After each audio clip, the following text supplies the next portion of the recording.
In most stories, the main characters are always the adventurers. But have you ever stopped to ask who put those weapons in their hands? Forged between iron and flame, a bond of souls was born. And with it came the legend of the blacksmiths. And this story begins with a tragedy. The blacksmith village of Volcania was invaded by monsters. The final gate was already shaking under the demon army's assault. But the only people left inside the village were blacksmiths with barely any combat power. With strength like that, there was no way they could hold back the demon army outside. The Empire had already sent its answer, and the message was clear. Figure it out yourselves. Just as the villagers expected, they had already been abandoned. Their only chance to survive now seemed to be accepting the demons' terms and going to demon territory to forge weapons for them. But how could they ever agree to something like that? Everyone in the village had already prepared to die. Everyone, except one person. Dad, I'm scared. Yuta, don't be afraid. Listen to me. Hide here, and don't come out no matter what. The smelting techniques passed down through our village can't end here. You have to survive. That way we can step forward with no regrets. Remember, never lose the courage to keep moving forward. Without us, there are no adventurers. In this land overrun by monsters, we are the ones who forge humanity's claws. Even if you read trapped in despair, even if reality is cruel, you must survive no matter what. Carry the memory of our village forward and make it shine. Then, the final gate was smashed open. Every adventurer and blacksmith who could still fight stepped forward. The demons sneered, "So you choose death after all?" The villagers stood their ground. "So what if we do? Humans will never surrender. Then I'll send every last one of you to hell. Idiots of Volcania, show these monsters what blacksmiths are made of. We are magical craftsmen who challenge the realm of steel with mortal hands. The hammer and the tongs are the eternal bond of the furnace. And if we can, we want to create a kind of magic that belongs only to blacksmiths." Watching her father fight desperately against the monsters, Yuta could no longer hold back her tears and ran toward the battlefield. Remember, our name is the Eternal Forge Masters. The moment Yuta's father's head was cut off, time seemed to freeze completely. The land where she had grown up was now covered in bodies. The neighbors who used to greet her every single day were now soaked in blood, reduced to cold corpses. Even the father she loved most had fallen right before her eyes. Yuta could not believe it. Her entire world had collapsed in that instant. But misfortune always strikes the ones who are already suffering. So one little survivor is still here. What a shame. Every shield that could protect you has already been shattered. As he spoke, the demon grabbed Yuta by the head. Then he violently dragged her backward.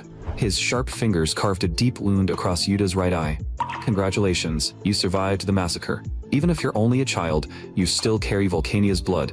So offer the rest of your life to the Demon King's army. From this day on, you are a blacksmith of the Demon King's forces. Meanwhile, at a slave forging workshop by the Demon King's coastal dock, quenching, heating, hammering. That was what Yuta repeated every day inside the demon army. Her name was Galencia Yuta, the last survivor of the blacksmith village. 10 years had passed since the village was slaughtered. She had survived, but only as a slave blacksmith for the Demon King's army. A life without freedom, working day and night, was going to drive her insane sooner or later. Could someone like her still call herself a blacksmith? Slave blacksmith, get out here. The Legion commander walked into the workshop, carrying a corpse. He used to be my right-hand man. Unfortunately, he died in battle against the hero. The materials Yuta used to forge weapons were the corpses of dead monsters. The Legion commander would bring the bodies of fallen demon soldiers to her. Then he would order her to dismantle them and forge the useful parts into weapons. That was the work Yuta had to complete every single day. She was forced to use the techniques of her village to arm her own enemies. It was beyond miserable.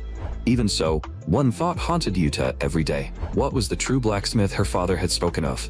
She wanted to know why they chose death over surrender. Even once, she wanted to escape this nightmare and see the outside world with her own eyes. Just then, the ceiling suddenly began to crack.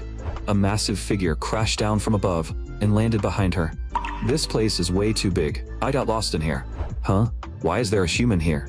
The woman who suddenly appeared left Yuta completely stunned. After asking a few questions, Yuta finally learned that this woman claimed to be a hero, a new generation adventurer whose strength was still unknown. Meanwhile, on the Legion commander's side, his subordinate reported that the other Legion commanders had begun questioning the idea of using human-made weapons forged from demon corpses. How foolish. The craft of those forging slaves is inherited through blood. Unless someone shares their direct bloodline, no one else can touch it. The forging process can explode or melt everything down. Because our bodies all have different traits, the danger level changes completely. Their ability to see danger in advance and avoid it is exactly the power passed down through their bloodline. The weapons they forge are beyond anything we imagined. This is the perfect chance to improve our arsenal. The other Legion commanders are complete fools. The only survivor of the Blacksmith village is in our hands. For the Demon King's great cause, what does it matter if we sacrifice a few comrades' corpses? Are you really a hero? That's just what people call me. But at that moment, Yuta's attention was completely captured by the great sword at the woman's waist. Hero, may I ask what material your weapon is made from? This hardness, this forging technique, it's incredible. I had it forged in a place called Blacksmith Street. It's not exactly some priceless treasure. I think it was made from ion water iron with a few spells added on top. To me, this sword tastes absolutely amazing. You are a blacksmith? But iron weapons are new to you? I was taken here when I was little, and I've only ever forged monster weapons. I taught myself using the books left behind by my village. The Legion commander said I'd die if I failed, so I had no choice but to study like my life depended on it. I really want to see Blacksmith Street. That's where real blacksmiths live. Hearing that, the hero immediately said, "Then I'll take you there." You don't want to stay here forever, do you? I can tell you, we're not just pretending. In order to survive, my mentor once told me that people who live in constant suffering are only truly alive when they find a reason to keep living. So what's your reason for living? My reason? At that moment, Yuta suddenly remembered her father's final words. If they could, they wanted to create a magic that belonged only to blacksmiths. Once you've made up your mind, let's get moving. But just then, both of them sensed footsteps coming from nearby. Well, sounds like a big one is coming.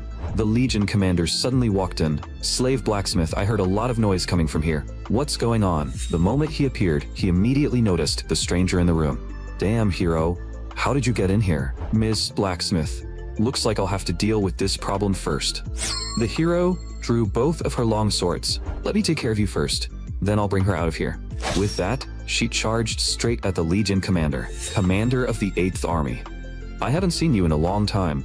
Not since I destroyed your legion. If it weren't for you, I never would have ended up in this pathetic state.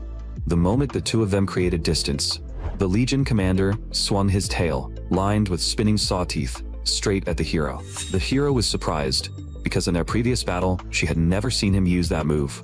Too bad a little trick like that won't work on me. Watching the hero fight, Yuta thought she looked like a free bird soaring through the sky. Compared to her, Yuta was nothing more than a caged sparrow who had never seen the sun. The battle between the hero and the Legion commander grew more intense. Damn it, is dodging all you know how to do?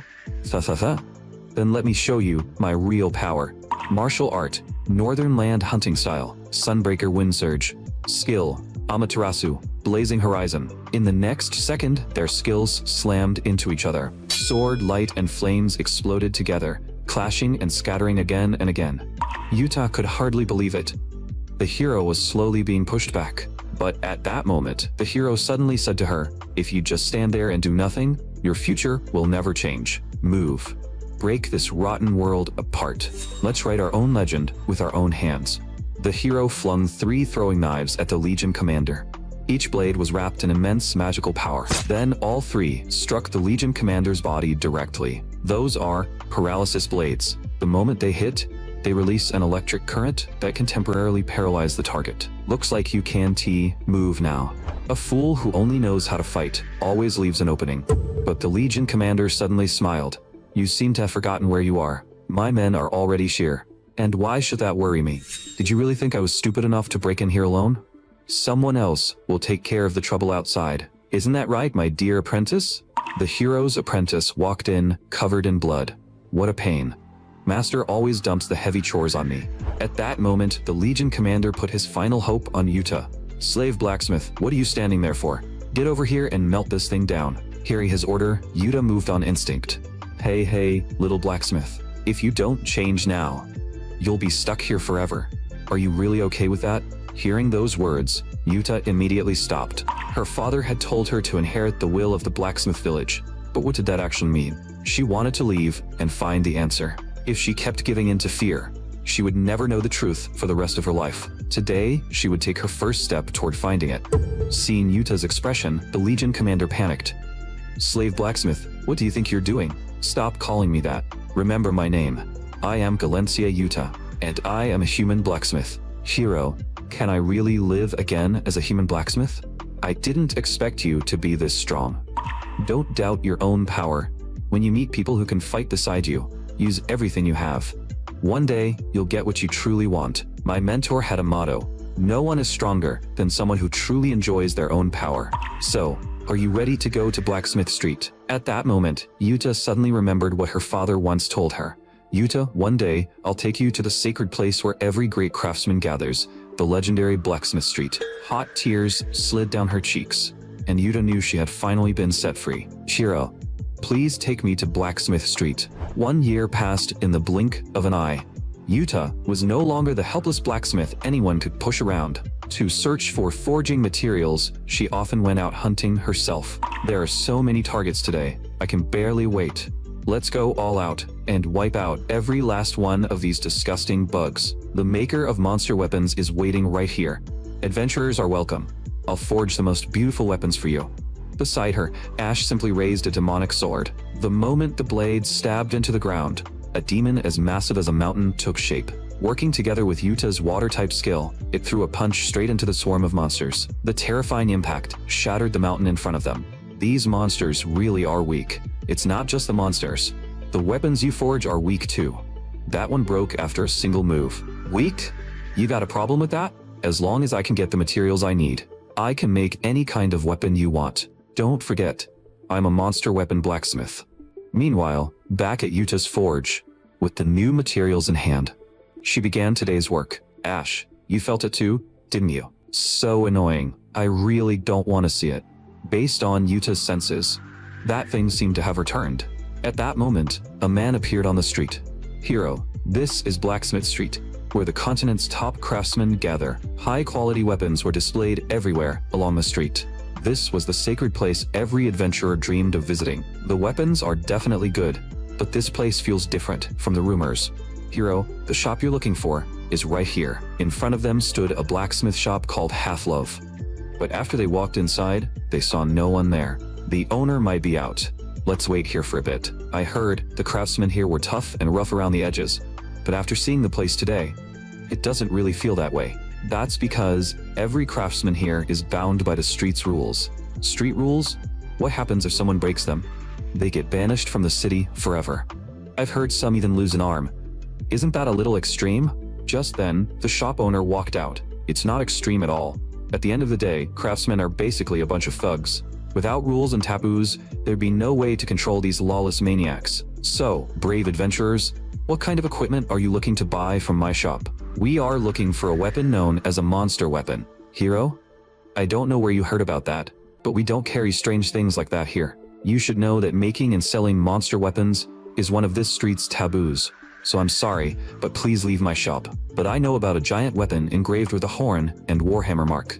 At that moment, something about the hero became extremely strange. His companion beside him grew worried. Ever since he obtained that new weapon, he had been acting more and more abnormal. "Hero, please stop. Digging into the blacksmith's taboos could lead to terrible consequences." "You mean consequences like this?" As he spoke, the hero killed the girl who had just warned him. Then he turned to his other companion.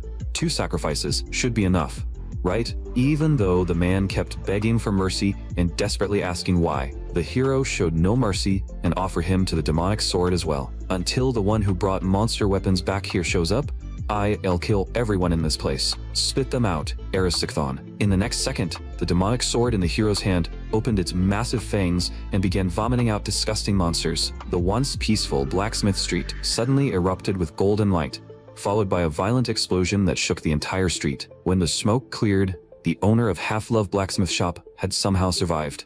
But when he looked up, he was horrified to see countless red monsters crawling out of the ruins.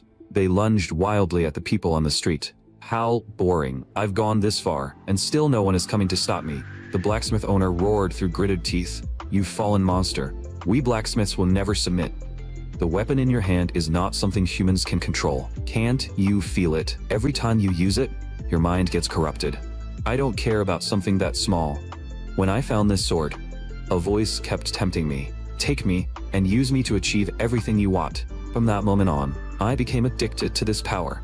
Only the overwhelming strength granted by a monster weapon can make me a hero who never loses. The moment the monster weapon came crashing down, a blade suddenly appeared and blocked the strike. Ash had arrived just in time and saved the owner of Half-Love Blacksmith Shop. Yuta then popped out from the side, hugging the great sword in the hero's hand as she gently stroked it. Long time no see, Arisishvan. Your performance is still so adorable. That one move completely enraged the hero. He swung his sword at Yuta, but she dodged it with ease. Why are you so rude? I don't serve customers like you. Ash, take care of the old man for me. Yuta, don't forget the taboo rules of Blacksmith Street. You must not use that thing. Those street rules are exactly why we ended up like this. So I'll be the one to smash those damn taboos apart. With that, Yuta lifted her released hammer. She slammed it into the ground, and the terrifying force instantly destroyed everything around her. However, the blow did not do much damage to the hero. In the hero's eyes, the blacksmith before him had completely changed, and all kinds of strange weapons were scattered around her. My adorable hero, you came here looking for these, didn't you? Then hurry up and come closer. Make sure you get a good look at the masterpieces I forged. Seeing this, the hero instantly grew excited. I finally found them. My beloved monster weapons. Every single weapon here is my masterpiece. If you want one, I'll give you one. With one swing of Yuta's hammer, the throwing knife from before was launched forward with brutal force. It was so fast that even the hero could not react. In the next second, it sliced off his arm. Don't be too picky now. I still have several more I was planning to show you. In the next second, the hero's body was pierced through by the weapon Yuta fired. Covered in blood, the hero looked utterly miserable. You bastard. How dare you? Furious, the hero activated the demonic sword skill again. Spit them out, Erisichthon. In the next second, countless ugly monsters rushed toward Yuta. How disappointing. You have a powerful weapon like Erisichthon, and you're still this useless. Let me show you the proper way to use a monster weapon. As she spoke, Yuta fed her own blood to the weapon in her hand. Drag him away, Hades. As Hades came crashing down in Yuta's hand, countless arms burst out of the ground. They dragged every charging monster straight into hell. The hero stared in disbelief at the scene before him. The monsters he had summoned had all been devoured. And now, even he was trapped by those same beasts. But by then, it was already too late for regret. Monster weapons may be activated by human blood, but their true method of use is to offer your own blood. The longer you use them, the greater their power becomes. This demonic sword affects the emotions of its user. If someone uses it without forming a contract, it will eventually devour them instead. The elders of Blacksmith Street never knew the truth, so they treated it as a taboo. The dying hero lay on the ground and could not help asking, "Who are you?" As you can see, I'm just a blacksmith, but including me, the blacksmiths here seem to be a little different. Everyone, bring out the strongest weapons in your shops. Let these monsters know who the real owners of this place are. See that? Every blacksmith here is tougher than the last. So let me officially greet you. Fake hero, welcome to Blacksmith Street. But in the very next moment, Yuta was standing at the entrance of Blacksmith Street. After finally saving the entire town, she had been banished by the people there. This is all because you broke the taboo. I didn't even do anything, and you dragged me into it too, you damn bastard. Now I'm homeless all over again. I only forged a few monster weapons. Did they really have to go this far? On Blacksmith Street, monster weapons were strictly forbidden. But to Yuta, that was nothing more than the jealousy of the older generation. They had already been completely corrupted by money and refused to accept a craft they could not control. One day, Yuta would prove to them that monster weapons were the strongest path a blacksmith could take. So what are you going to do now? They won't let us go back. And don't forget, all your monster weapons were destroyed by the magic beasts. Right now, besides that busted hammer, you have nothing left. Those words instantly enraged Yuta again. I'm going back and smashing the entire Blacksmith Street to pieces. Don't stop me. I'm going to avenge my children. Just then, Yuta's hammer suddenly reacted. Both of them froze at the sight. Why would this be happening now? This hammer was a weapon Yuta had made from Elisina's giant eye, and she had given it the ability to mark the nearest monster weapon. And right now, the eye was pointing straight inside Blacksmith Street. Weren't all your weapons supposed to be destroyed except for this hammer? Most likely, someone secretly kept one. They dared to touch my weapon. If we leave it alone, this could get dangerous. Looks like we'll have to go back and fight after all. Good thing I hid one monster weapon in advance. So, what's our next plan? Don't you already know? We do exactly what I just said. We completely remodel Blacksmith Street. Colt Kieran had once forged a weapon praised as the finest blade on Blacksmith Street. He was an elder-ranked craftsman and the owner of Colt Blacksmith Shop. But now he had become a laughingstock among adventurers. What a terrible weapon. Don't tell me this is the highest level Blacksmith Street has to offer. As Colt's skill and status continued to decline, even third-rate adventurers had begun looking down on him. The situation grew worse by the day.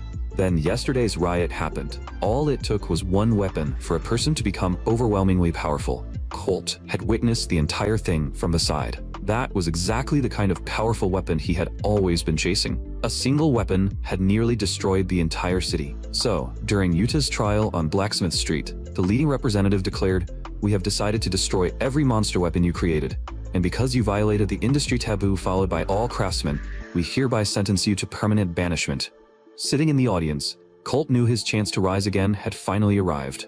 So he used his authority to secretly hide one of the weapons during the destruction process. Now, I can finally become the greatest craftsman on Blacksmith Street again. To avoid being discovered, Yuta and Ash had no choice but to sneak back into Blacksmith Street through the sewers.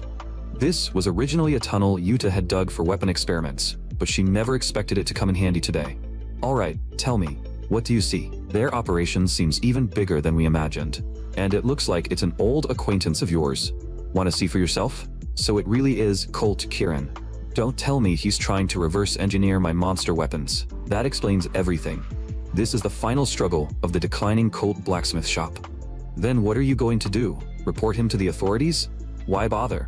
I'm just going to smash this place apart. Are you seriously planning to fight all of them with just the two of us? Did you forget we still have one more helper? After carefully examining the weapon, Colt became wildly excited. Now I only need to figure out what materials those giant weapons use. Once I can mass produce them, just as Colt was still lost in his fantasy of a bright future. One of his men rushed in. "Boss, bad news. Yuta is here. She is wrecking everything in the lab right now." Well. Hurry up and bring out that bald old thief. You've been banished. Leave this place right now. But in the next second, Yuta grabbed the man by the face. Then, she slammed him hard into the ground. After the dust cleared, Colt finally walked out. "Yuta, long time no see. I don't know how you found this place, but personally, I'd like to thank you. Thanks to your monster weapon, my hope has been reignited. I'll turn it into the most dazzling creation on this street. That is why I've decided to take this technology for myself. For the sake of my career, you can sleep here forever." The moment he finished speaking, a group of underground mercenaries charged at Yuta. "Looks like I have no choice. I really didn't want to use this, but you forced my hand. Come out, arms of fire." In the next second, several arms grew from Yuta's back. With one swing of her sword, she cut down the enemies in midair. How's that? With these arms, I no longer have to fear being surrounded, even if you try to attack me from behind. I can block you with ease. Seriously, can't you at least let me finish talking before you try to stab me? But the mercenaries did not care and immediately swarmed her again. Underground mercenaries really were troublesome. They were killers with no fear of death, and Yuta was already reaching her limit just defending herself. But Yuta was not stupid enough to come here alone just to die. Ash suddenly leapt out from the corner. Assassins. The real show starts now. With that, Ash threw the monster weapon in her hand. Although Ash had already retired, she had once been a veteran underground mercenary. After grabbing the weapon, Ash charged straight toward Colt. But just when Yuta thought victory was certain, the blade stopped just a few centimeters from its target. More mercenaries suddenly appeared from the surroundings and blocked Ash's attack. But don't forget, Ash was holding a monster weapon. "Come out, arms of fire." Immediately, two arms made of flames grew from Ash's back. She cut the weapon in Colt's hand in half. I let my guard down. That thing was aiming for the monster weapon in my hand. "Yuta, what exactly are you trying to do?" "I'm showing you what happens when you touch my things without permission." "What is that supposed to mean? You'd rather destroy it than give it to me?" How stupid. Did you really think monster corpses are the only materials used to forge weapons? That spear was bound to its original owner through something similar to a contract. The moment the weapon broke just now, that contract broke with it. Hearing Yuta's words, Colt became even more confused.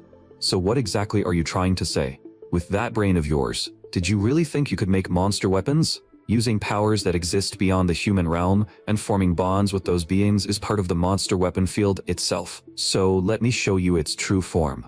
In the next second, a massive dimensional portal appeared above them. Doctor, long time no see. At the sight of this, Colt was completely terrified. A giant dragon slowly walked out of the portal. The dragon spoke in a deep voice. The mana inside the rotten tooth you removed seems to have connected again, and now my tooth hurts. Did something go wrong with the treatment? Barrios, I am terribly sorry. The mana sealing device has failed. Those idiots broke the weapon. Only then did Colt realize that the monster weapon had been forged from the tooth of the dragon before him. You savage monkeys dared to damage my tooth. Please make sure you teach these bad guys a lesson. Colt tried to explain that he was not the one who broke it, but it was already too late. You foolish humans, I will wipe you from this world completely. Meanwhile, at the Blacksmith Street Elder Council, what a shame. Yuta was originally a child with extraordinary talent.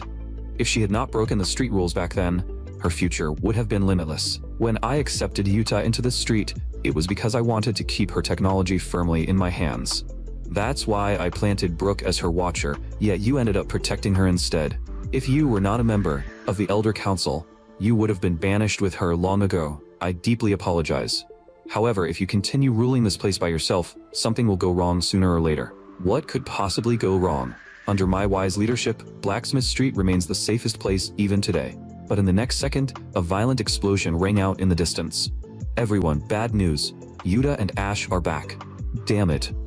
It's those two again. At that moment, the giant dragon was rampaging through Blacksmith Street. Cracks spread across the surrounding walls. At this rate, the entire Blacksmith Street would be destroyed. This was completely different from the riot caused by the fake hero. Was this the consequence of touching a forbidden weapon? Seeing the situation before him, Colt was completely frozen. Just then, a massive boulder fell from the sky. It landed directly on Colt's leg. This should have been so simple. I only wanted to study a monster weapon. Why did it end up like this? You still don't realize your mistake. Monster weapons are not a field someone like you can touch. A man who only cares about money could never control a forbidden weapon. Great power always comes with a terrible price, and sometimes, that price is death. How could an old relic like you, who only cares about money, ever understand that? The method for creating monster weapons has been passed down since ancient times. Whether it's a hero, a demon king, or a veteran adventurer, anyone who wants this kind of weapon must sell their soul and gamble with their life. Weapons bring both benefits and risks to their users, but monster weapons were not created simply to carry good intentions. They were made to forge the strongest weapon for those powerful enough to overturn an entire era. That is who I am, Galencia Yuta, a monster weapon blacksmith. Big words. Then let me see how long you can keep acting so arrogant. One day, you'll realize you're no different from me. Is that so? I'll never become like you old relics. Just wait. One day, I'll prove it to all of you. My path of forging is the future of all blacksmiths. With that, Yuta jumped straight onto the dragon's back. Stay right there and watch everything you built come crashing down. A blacksmith with no dream has no right to stand on the same level as me. In the next second, the dragon spread its wings and soared into the sky. Barrios, drop me somewhere with no people around, then destroy everything here. Of course, my weapon crates are the exception. If you break those sealed boxes, they'll resonate with your magic and trigger a chain reaction. At that point, it'll become a real disaster. So, please be careful when you land. However, the careless dragon still managed to mess everything up. Doctor, my tooth doesn't seem to hurt anymore. Can I leave now? At that moment, all the boxes sealing the monster weapons had been destroyed. The magical resonance caused the weapons to fly out one after another. They shot in every direction, like falling meteors. Eventually, they scattered across every corner of the continent and fell into the hands of different chosen owners. Ash stared at the dazzling yet dangerous sight, completely stunned. We really messed up this time. You clumsy lizard. Look what you've done. From that day on, Yuta began her journey to recover the monster weapons. Is Alicina S.I. really pointing here? This thing isn't broken, is it? We've been walking for ages, and there's nothing here. And this place is the front line between the Demon King's remnants and the human army. How did your weapon just happen to fall somewhere like this? What do you want me to say? It's not like I chose where they landed. Thanks to barriers, my weapons are scattered across the entire continent now. The Elder Council realized that if Yuta's weapons were misused again, the same kind of disaster would happen. So they revised the rules and taboos of Blacksmith Street, granting Yuta exclusive rights to produce and circulate monster weapons. In exchange, Yuta had to search the entire continent for every scattered monster weapon. That was why she had been dragged all the way to the front line. No matter what kind of weapon it is, Elisina's eye is never wrong. At that moment, a man in black was slaughtering soldiers nearby. It feels like every bit of effort I spent building myself up has become worthless in front of this weapon. Now this place is my personal hunting ground. Meanwhile, Yuta and Ash arrived at the front line between the Demon King's remnants and the human army. As soon as they arrived, they saw humans and monsters locked in battle. A man in heavy armor was holding a magic staff. He was casting a lightning shock spell at the giant beast in front of him. However, no matter how hard he tried, the weak current had no effect on the monster. Damn it, this thing is basically a useless toy. Faced with the monster's attack, the man immediately turned and ran. Looks like things are finally getting interesting. Don't move. This one is mine. Who cares? First come, first served. With that, Yuta and Ash raised their weapons and leapt toward the monster together. Their combined strike instantly killed the beast. The sudden change made the man, who had just been trying to run away, stop dead in his tracks. I'm curious. You're wearing heavy armor, but all you can use are beginner spells. So, are you a warrior or a mage? Thank you for saving me. My name is Banjin Packard. I'm a shield warrior guarding the front line. Not long ago, someone known as a Legion commander appeared on the battlefield. He placed a status reversal curse on me, converting all my stamina and strength into magic power. As a result, I became a warrior who can't even lift his shield. My body is overflowing with magic, but I have no idea how to use spells. After Ash checked him, she confirmed that the man was not lying. Packard's entire body was giving off a massive amount of magic, almost on the level of a high-ranking mage. Seeing this, Yuta suddenly realized something. Isn't this exactly the monster weapon we're looking for? That child ended up in the hands of the demons. I received word that the commander is about to launch a full-scale attack. When that happens, even more of my comrades will die. But right now, I can't protect them at all. That feels worse than dying in battle myself. I never expected my weapon to end up in the hands of a Demon King's Legion commander. This is going to be troublesome. Then Yuta came up with an idea. Old man, if I can help you hold your shield again, will you take me to the battlefield? Are you kidding me? Even if you can do that, I can't bring a kid to the battlefield. It's too dangerous. Don't worry. I just need to talk to your boss. As for the shield, like I said, I can help you with that. After all, I'm an all-purpose blacksmith. After that, the group arrived at a nearby forge. Using the fire there, Yuta began her work. Because of everything that had happened recently, it had been a long time since she had truly forged a weapon. Sure enough, nothing felt better to her than the sound of a hammer striking metal. Packard, if it weren't for you, I would never lend my furnace to some clueless rookie blacksmith. Do you really think this little brat can forge anything impressive? Wait, the temperature is too high. At this rate, the entire furnace will be destroyed. Just as the forge owner was about to rush forward and save it, he noticed something strange, burning inside the flames. I am terribly sorry, boss. I broke your furnace. But you don't get to see something like this every day, so consider it the price of the show. This thing leans toward a mechanical structure, and its magic circuits are extremely complex. It has to be forged with enough strength to withstand those circuits. After briefly asking Packard about his habits and limits, Yuta began the most critical step of the forging process. The blade would be made from dragon bone, and complex magic circuits had to be embedded into it. In the forge owner's eyes, everything she was doing was absolutely insane. She's completing the quenching all at once? Ordinary materials would never survive that kind of stress. And what is that thing in her hand? I've never even seen that kind of material before, let alone this kind of forging method. I think I've seen this in an ancient text. There was once a craft that used a similar method. It was a forging technique modeled after the one used by the goddess of the furnace, passed down by that clan. But I heard that clan was wiped out more than 10 years ago. Packard, who exactly is that little girl? I heard she's a blacksmith from Blacksmith Street. Can she really help me hold my shield again? Packard had always stood at the very front, protecting the comrades behind him. That was his duty, and it was also his honor. Young blacksmith, I don't know if this is fate or pure coincidence, but if you can let me return to that place and become my comrade's shield once more, Then I'd gladly sell you my soul. At that moment, Yuta had already finished forging the weapon. What a shame. Since this isn't my own furnace, this weapon isn't perfect. It'll probably break pretty soon. Even so, I believe you can help your master fulfill his wish. Right.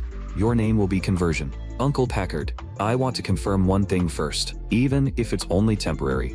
Do you still call yourself a warrior? Of course. To me, warrior isn't just a title. It's the power to protect my companions. As long as I can still do that, I will always be a true warrior. Good. That makes you worthy of the weapon I forged. Are you ready? It's time to go to the place where you were always meant to stand. After that, the group arrived at the front line of the war. By then, the battle between humanity and the demons had fully begun. Even without their captain, even with their defenses weakened, the warriors still risked their lives and fought fiercely against the demons. So what if it's dangerous? I'm still going to wipe out these damn bugs. But in the next second, a vicious magic cannon blast shot from the distance, heading straight for the warriors fighting on the front line. Against that attack, no one could do anything. If only Packard were here. At that moment, Packard raised his giant shield, leapt high into the air, and blocked the magic cannon head-on. The powerful energy scattered in every direction. Then, it exploded among the swarm of monsters. After the smoke cleared, the female mage finally saw who was standing before her. I'm sorry everyone, I'm late. I will protect you all with my life. Frontline Captain, Warrior Packard, reporting for duty. Guildmaster, please give your orders. Sorry I'm late. Leave the defense to me from here on. With that, Packard raised his giant shield and walked toward the battlefield ahead. Facing the charging monster army, Packard lifted the sword in his hand. He struck the ground with all his strength, and the terrifying force blasted the incoming monsters away. Seeing her weapon perform so well, Yuta was extremely satisfied. This monster weapon, named Conversion, could turn the magic poured into it into matching physical power. Its conversion efficiency was not very high, but for someone with a massive amount of magic, that loss barely mattered. Yuta called the current Packard a magic sword and shield warrior. Seeing Packard return immediately reignited hope in every warrior. Thank goodness, our frontline captain is finally back. However, while the female mage was still excited, a demon suddenly aimed at the front line and fired a fierce, flaming arrow. Packard quickly stepped forward and raised his shield to block it. The massive force exploded across the battlefield. Among those new demons up ahead, did you see anyone holding a strange staff? 3 terrifying demons suddenly appeared on the battlefield, and they seemed to be commanders of a monster army. The moment Ash saw them, she charged straight in, while reminding Yuta to keep an eye on the archer. In the next second, Ash rushed right in front of the demon. The two sides immediately began a fierce battle. Yuta raised her hammer and leapt high into the air. Release Belicina. Immediately, the hammer split into several pieces and launched a fierce attack at the archer below. However, that attack was still not enough to damage it. The archer drew its bow again. It fired at Ash, who was fighting ahead, but Packard arrived just in time. He blocked the archer's attack once again. Even the full power strike from the twin blade demon in front of him could not break through his defense. Using that opening, Ash moved around the giant shield and tried to ambush the enemy. But the enemy noticed her and slashed downward. However, all of this was exactly what Ash had expected. She activated her monster weapon S skill and used the manifested arms to catch the enemy's attack. Just as the twin blade demon froze in shock, Ash smiled. At some point, Yuta had already reached their side. Ash used the manifested arms to hurl Yuta straight toward the demon in front of them. Didn't see this coming, did you? Take this. Invincible Destruction Hammer. That savage hammer strike smashed the demon hard into the stone wall. How is that? We are the infamous troublemaking duo of the Blacksmith world, the Tiger and Dragon Devils. Just then, a gloomy voice rang out. You people are far more interesting than I expected. A woman in a black robe walked over, holding a magic staff. The moment Yuta saw the staff in her hand, she recognized it. It was the monster weapon she had forged, named Anicap, the Reversal Crown. Ash had always been hot-tempered. The moment she saw the target, she rushed forward and swung her sword. But even after Ash unleashed several slashes, the woman did not care at all. Instead, she sneered at Packard. I never expected you to come back, frontline captain. I placed the eternal reversal curse on you. So why can you hold your giant shield again? You damn bastard. Even if my arms and legs were cut off, I would still protect them. But why did you become like this? What made you willingly serve the demons? What I hate most are warriors like you. You talk about honor and destiny as if you'll always step forward and protect everyone when it matters. But when life and death are truly on the line, you're nowhere to be found. Once, I was abandoned by those so-called righteous warriors. They left me alone in the forest and let me fend for myself. Just when I was in despair, thinking I was about to die there, I found this staff. It gave me the hope of revenge. With the power granted by this staff, I earned the recognition of the Demon King's army. From that day on, I became one of them. Even if everything you said is true, I still can't accept it. Maybe things are different in other regions, but on this front line, most warriors are practically insane. What they care about most is never their own lives. It's protecting the comrades behind them. They believe that as long as they hold on, the teammates behind them will come to save them. And they believe that one day, we will wipe out every last enemy. The warriors I know are all strange people like that. How ridiculous. No matter how much time passes, I can still clearly remember the day I was abandoned. That disgusting warrior's face keeps appearing in my mind, including you. I'll kill everyone here. Adventurers are nothing but hypocritical, hateful trash. The village she came from had once suffered a magical rampage as well. Back then, rotting corpses were scattered everywhere. Whether those bodies belonged to her parents or her friends, she could no longer remember. All she remembered was that later, she picked up a beginner magic book. To her surprise, she actually had talent for magic. To survive, she joined the Adventurers Guild. However, she was assigned to the most dangerous place on the continent, the front line, where humanity fought the remnants of a demon army. From then on, every day was spent battling demons.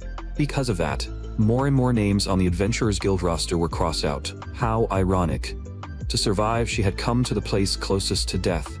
Yujin, so this is where you were? Why are you staring at the names of people who are already dead? Don't worry, with us around, I promise your name won't be crossed out. By the way, I came of age today. I can finally drink. Ha ha ha, don't think I don't know. You've been sneaking drinks for ages. What? How did you know? Their team had a money-obsessed miser of a monk, a horned dragonkin archer who cut off both his ears after people said he looked like a demon, a twin arrow fighter from an assassin organization, and a runaway warrior who had fled his homeland. And then there was Yujin, a self-taught mage who had lost her home. This group should never have fit together. Yet their hearts were connected, and they fought side by side. In a place like that, even dying tomorrow did not seem so bad. Yujin once believed they would be her family for the rest of her life. No matter what hardship they faced, they would never betray one another. Yujin, trust me, I'll protect all of you with my life. But during that battle, everything changed.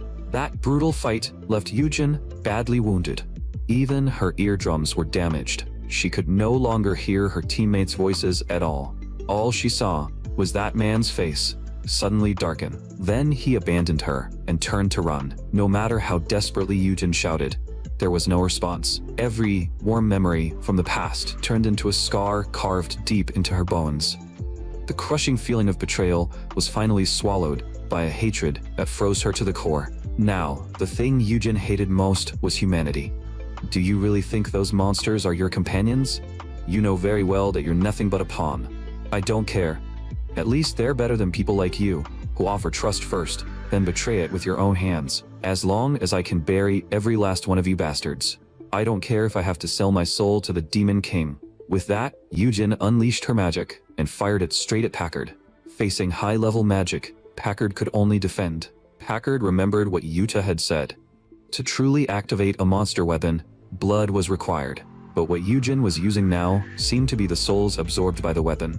So, why did she look so much like she was in pain? If he had never met Yuta, if guilt had made him abandon his mission, would his own comrades have ended up just like Yujin?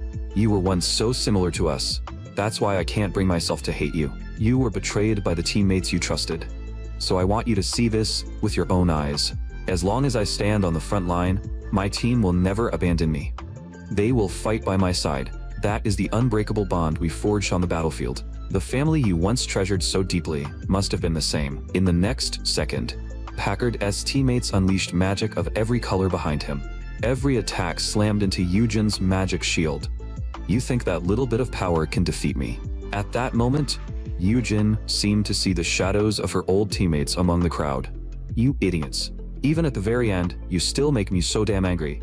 In the next second, a violet explosion erupted where Yujin stood. After the smoke cleared, She was kneeling weakly on the ground. Your barrier weakened halfway through. Was it because of your old companions? Don't be ridiculous. I was just careless.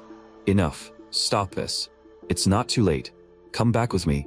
The family waiting for you is right in front of you, isn't it? There it is again. That's why I hate warriors like you. You are exactly like that bald bastard. If you don't want to get crushed between those monsters, then get lost and stop getting in my way. Just then, several flaming arrows shot toward them. Packard quickly stepped in front of Eugen. He raised his giant shield and blocked every attack. What a shame. I didn't expect you to still have the strength to raise that shield. How despicable. Attacking your own companion. You must be misunderstanding something. I never saw her as a companion from the start. Behind him, Eugen snapped impatiently at Packard. I don't need your pity. Hurry up and get lost. I'm sorry, but I only follow what my heart chooses. From the moment I raised my shield, you became my companion. By then, the magic in Packard's body had been completely drained. His heavy gear forced him down to his knees. Looks like I don't have the strength to protect you anymore. Don't worry. Even if we die, I'll die before you do. At that moment, the demon archer drew its bow once again. Let me send you both on your final journey. But just then, Yuta rushed behind the demon with her giant hammer raised. She brought it down in one brutal strike. The overwhelming force crushed the demon into paste. Too bad. With me here, you don't get to act tough anymore. The adventurers on the front line really are incredible. They read nothing like the people from where I used to be. Uncle, that pride you have in your role is seriously awesome. We are the top-tier troublemaking duo, so leave the rest to us. Ash stepped forward with effortless confidence. Uncle, don't you dare collapse on us. With that, Ash charged straight at the demons. At the same time, the guildmaster arrived. Looks like you stole all the spotlight. In any case, we successfully defeated this human traitor. No, at the very last moment she chose to give up on her own. Maybe the voices of her companions awakened her true self again. The blacksmith who made this weapon once told me that a monster weapon can change in any way, depending on the user's heart. Meanwhile, when Eugen saw her former companions walking toward her, she offered no excuse and only asked for death. Are you kidding me? You want a healer to kill you? Anyway, this treatment will cost 200 gold coins, so make sure you pay. I never thought we'd reunite like this. All this time, we thought you had died in that war. Don't start acting like family now. That bald captain abandoned me without even thinking twice. The bald captain actually died in that war. Until his final breath, he was desperately protecting you. Back then, Eugen and the others were surrounded by hundreds of demon soldiers. To protect Eugen, the captain charged straight into the enemy lines because to him, every one of them was family. He valued the lives of his comrades and family even more than his own. And that was how their old captain died, buried under a swarm of monsters. The weapon in your hand may have stolen your reason, so stop blaming yourself so much. Just remember this. All of us are your family. Welcome back, Eugen. By then, Yuta had already cleared out most of the small fry around them. After a mess this big, the Empire should be making a move by now. Are they seriously planning to stay silent forever? But right then, a bright, fearless laugh rang out across the battlefield.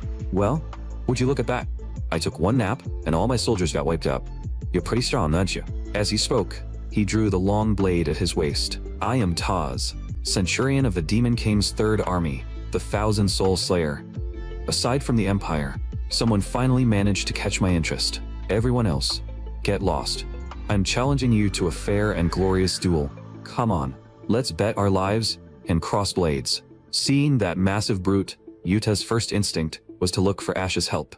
But Ash was already covered in wounds. This time, Yuta had to handle it herself. What a pain. All Yuta wanted was to recover her monster weapon and go back to living as a blacksmith. But she still didn't fully understand the hearts of those who carried weapons.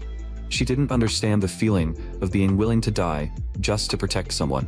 And yet, if she couldn't understand the heart of the user, she could never forge better weapons. It was a stupid way to learn, but it was the only method Yuta could think of. So she bet everything on one full power strike and instantly killed the demon Tuz. Yuta still didn't really understand it. All she knew was that her whole body hurt so badly, it felt like she was falling apart. In the final moment of Taz's life, he saw the light shining from Yuta's hammer. That rune was one Taz had seen before. It belonged to the human blacksmith who once forged weapons for the Demon King's army. It was the crest of the slave witch who danced with flames. So that's it. That blacksmith witch from back then fled into human territory.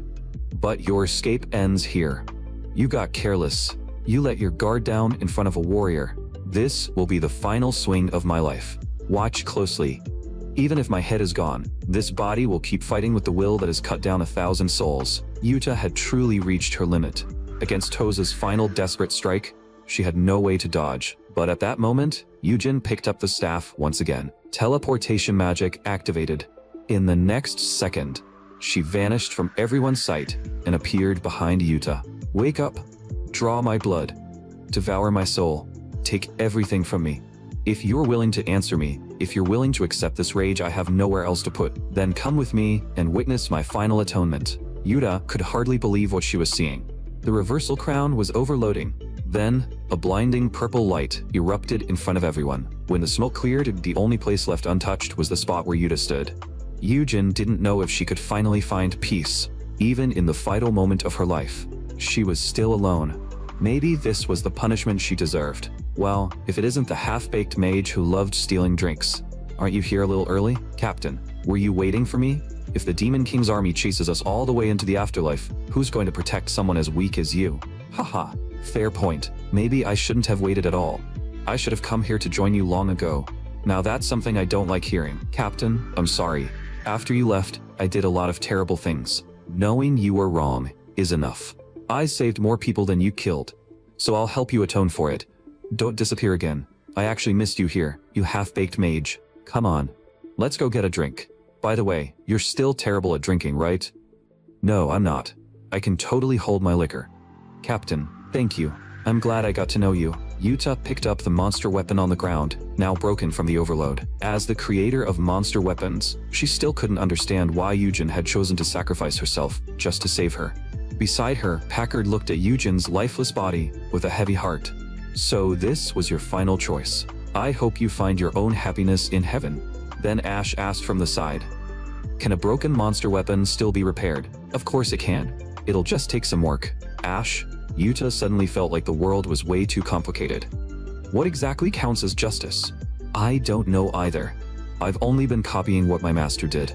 Back when the Empire abandoned me and I was on the verge of death, my master appeared. She lit up my world like a beam of sunlight. Since then, my dream has been to become a hero like her. So my master's justice is my justice. Later, they returned to Blacksmith Street. To Yuta's surprise, Packard had come back with them. Uncle, are you sure you don't need to go back to your comrades? It's fine. Before I left, I already told them, once I forge a weapon that truly suits me, I'll raise my shield again and return to their side. That last weapon was only temporary. This time, I'm going to forge a personal weapon of my own. I promise you, I'll come back. All right. We'll all be waiting for you. Either way, welcome to Blacksmith Street, Uncle. This is Half-Love Forge, where Yuta was currently working as an apprentice. The moment she walked inside, Yuta was full of excitement. No more talking. It was finally time for the thrilling hammering session. But then she noticed that all her tools had already been packed up, and the owner of Half-Love Forge appeared right in front of them. Yuta quickly tried to introduce Packard beside her, but what greeted her was a cold order to leave. I'm sorry, but all of you need to leave. Half-Love Forge. Boss Brooke, you're joking, right? Why are you kicking us out? Do I need a reason? A shop owner dismissing an apprentice is only natural. I've made up my mind. I don't want to keep living in a place that might explode at any second. Yuta immediately realized something. Did the elders say something to you? I'll go settle this with them right now. This has nothing to do with the elders. Leave on your own before I have to throw you out myself. Yuta's heart sank. Master, I never thought you would kick me out over something like this, but I respect your decision. Thank you for everything you've done for me. Then, this is where we part ways. With that, Yuta left with Ash and Packard. Watching them walk away, Brooke felt terrible inside. Maybe this really was the best choice for her. My forge is under the control of the elders. For someone with your talent, it would only hold you back. More importantly, the Empire has already begun to move. If those Imperial bastards discover you are a survivor of Volcania, you'll be forced back into that hellish life. They've been searching for the power that can create monster weapons all along. I hope the companions by your side will fight with you and protect you. Keep swinging that hammer with everything you have. Keep moving forward. This useless master of yours can only take you this far. Yuta, where are we supposed to go now? Even though they had been kicked out of that damned forge, Yuta still had a contract with the Elder Council. She had to recover every monster weapon scattered across the continent. The people using monster weapons were stronger than she expected, so they had to prepare. First, they needed a place to forge weapons, but the biggest problem was that not a single forge on Blacksmith Street was willing to take them in. At that moment, Packard smiled from the side. Then he tossed a money pouch in front of Yuta. Why don't we use this money to buy a forge of our own? Seeing the bag of gold coins, Ash was stunned. Wait, where did you get this much money? This is the pay I earned by risking my life all these years. Thanks to you two, I was finally able to protect my family this time. Think of these coins as my way of repaying you. Yuta, what you gave me can't be measured in money, so go ahead and take your first step. With your ability, I believe you'll bring hope to many more people, just like you saved me. Then I won't hold back. No taking it back, okay? And so, they took the bag of gold coins to a real estate office on Blacksmith Street. This time, Yuta was determined to choose the best forge possible. Yuta, calm down. Remember, this is money Packard earned the hard way. It's fine, it's fine. Let her spend as much as she wants. The moment this girl gets money, her personality changes completely. Just then, a figure suddenly appeared behind them. By the time Yuta noticed them, the person had already activated the magic in their hand. In an instant, a dazzling red flash lit up the entire street. The light was so intense that none of them could see a thing. But when their vision finally returned, Yuta realized the money pouch at her waist was gone. In that moment, it felt like her dream had been ripped away from her. It was just one simple flash of magic. Yet even Ash hadn't reacted in time. Ha ha ha, just as I expected. There really is another monster weapon hidden on Blacksmith Street. But instead of getting angry, Packard burst out laughing from the side. All we have to do is keep an eye out for a while. Whoever starts spending that much money around Blacksmith Street will expose themselves soon enough. How could it possibly be that simple? When it came to this kind of thing on Blacksmith Street, Ash knew better than anyone. If they wanted the gold back, they had to rely on Ash. So Ash led them to the backside of Blacksmith Street. Unlike the shining prosperity up front, this place reeked of scrap metal and rust. People called it the back alley. Before long, they arrived at the entrance of a pawn shop called Bright S. Without hesitation, Ash stepped up and threatened them directly. Open this door before I tear it off its hinges. Then an eye peeked out through the crack in the door. Are you customers or enemies? Stop putting on an act. Open the door unless you want to get hurt. With no other choice, the figure behind the door obediently opened it. Go inside. Everything in there is part of my old memories. To their surprise, the place seemed bottomless. From within the darkness, they could feel a deadly aura of magic. Anything that exists, I can get my hands on. And even if it doesn't exist, I'll find a way to make it appear. Welcome to Bright's pawn shop. Ash, why did you come back? Don't tell me you're starting to miss your old mercenary days. But Ash only answered coldly. Sister, long time no see. You're still as annoying as ever. I thought you'd at least act a little happier when you showed up. Just then, a group of mercenaries closed in from behind. Idiots. The woman standing in front of you is your senior. If you don't want to suffer, step back. Then Ash asked in a serious voice. Not long ago, all our money vanished after a flash of light. Are you still sending children out to pick pockets? Tell me the truth. Otherwise, I'll tear this whole place apart. Unfortunately, you guessed wrong. If I had someone that capable under me, I wouldn't be stuck worrying in this lightless dump. But I can guess who did it.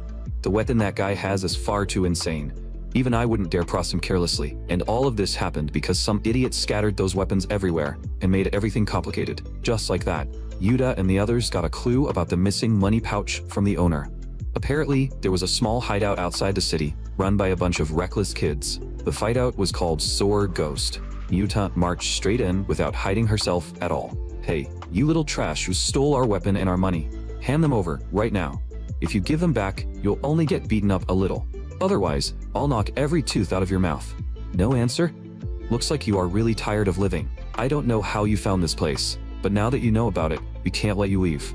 Even the stray dogs in the back alley know you're nothing but bottom-tier thugs. Since you want to fight, I guess it's time to bring out my trump card. As she said that, Ash walked in from outside. The thugs were stunned the moment they saw her. Is that the legendary underground mercenary, the yellow-eared reaper? I heard she retired a long time ago.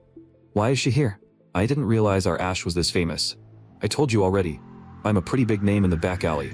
In that case, shouldn't you be handing my money pouch back, nice and quietly? But the other side still chose to resist until the end. Then don't blame me for being rough. Yuta and the others immediately entered battle mode and charged at them with their weapons raised. Stop them. Don't let them get into the back room. Hearing that, Yuta and the others instantly realized something had to be hidden inside. Ash was the first to speed forward. One of the thugs panicked and tried to stop her, but it was already too late. At that moment, Yuta appeared behind the thug. Judging by that reaction, that room must be your treasure room, right? With Yuta and Packard covering her, Ash leaped past everyone and rushed straight toward the door to the back room. With one kick, she sent the two thugs guarding the entrance flying. Just when Ash thought she was about to see a room full of treasure, the sight in front of her left her completely shocked. There was no treasure in the back room at all. Only a few children were hiding there, trembling in fear, under Ash's pressure. The kids quickly dropped to their knees. Talk. Tell me why you're here. Then the oldest child told them what had happened. The empire was now sinking deeper into war and plunder, and the border regions had basically been abandoned. The streets were full of orphans who had lost their parents, and most of them eventually ended up in the back alley. Children without citizenship could only spend their lives doing filthy, lowly work. Those blood-covered kids grew up and became who we are now. We are brothers to each other, and we protect these children until they can stand on their own in this underground world. As our numbers grew, the other back alley gangs started seeing us as a threat. But most of the people under us were weak children, so those gangs launched a war and tried to swallow us whole. Our first boss died trying to stop them, and our second boss took that iron gauntlet from the first leader's arms. Thanks to that weapon, we managed to survive. What a touching little tragedy. So in all of that, where did my money go? But unexpectedly, Ash decided to help them. Just because you came from the back alley doesn't mean you have to stay in the dark forever. Where you truly belong is something you have to carve out for yourselves. Seeing Ash like this made Yuta worry. It seemed Ash still couldn't forget that part of her past, the time she spent surviving as a mercenary after parting ways with the hero. Just then, a woman suddenly burst in. Seeing the scene in front of her, she looked completely confused. Who exactly are you people? The scarred man quickly explained. Epper, let me introduce them. One of them is the yellow-eared Reaper, and the other is Big Sis Yuta. This isn't the time for introductions. Our boss is in danger. We have to save her right now. It turned out their boss had fallen into a trap set by another gang. But expecting these children to rescue her was nothing but wishful thinking. I can help you, but you have to promise me that from now on, you'll stop doing dirty business. Hearing that, the children immediately knelt down and accepted Ash's condition. Good. Then let's move out. We are getting your boss back and our money too. Episode 9 ends.